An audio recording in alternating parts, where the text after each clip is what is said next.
We see more injuries on larger boats where they're not expecting to go in, or there's a motorized boat involved where they're at a higher speed and things like that.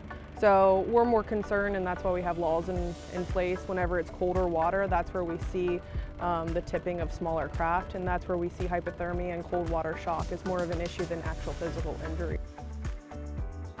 We see a lot of people who are inexperienced trying to buy the very cheap sit-in kayaks, where we see a lot of inexperienced boaters trying to get into them, where that's where they're falling in whenever they're trying to get in or out of one of those kayaks. It's not so much when they're on the water, or you see it when it's moving water, when they expected the day to be super nice, but when you get on the water and there's a lot of chop and there's a lot of wind, you then see a lot of people uncertain how to handle that rock of a boat, where they're trying to counter it and they end up too much countering it and then they end up falling over. But for the most part, we see that usually when they're trying to get in and out of a boat. For first-time boaters, I would suggest that you go during the weekday on a very nice day when there's not many people around to go test out the boat that you actually have bought or you plan on using before you intend on going out, say, on a river or moving water. Here you have some moving water depending on the wind, but it's stagnant where you're able to control yourself more.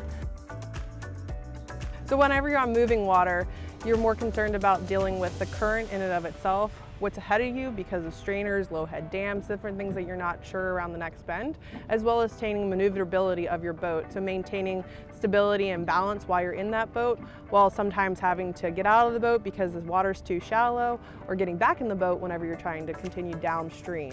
Here in a lake setting, you have usually deep enough water that you're not dealing with that kind of stuff, as well as not moving water, so you're able to work on yourself as the boater in the boat rather than the surroundings around you in the environment.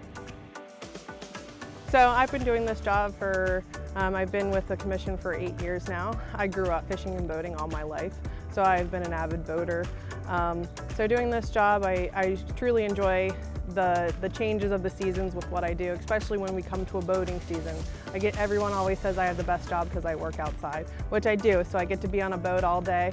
I do get a nice farmer's tan, which can be, you know, detrimental sometimes, but it's also ensuring that the people are safe doing different types of activities that people love.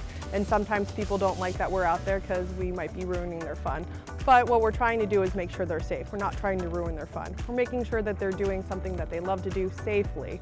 So when I have to enforce the law, I usually try to explain myself as to why I'm trying to make sure that they're safe in the fun they are doing, and sometimes educate them as to things I have seen or reasons why we want them to do it safely. And usually they're pretty understanding and comply with what I have to say.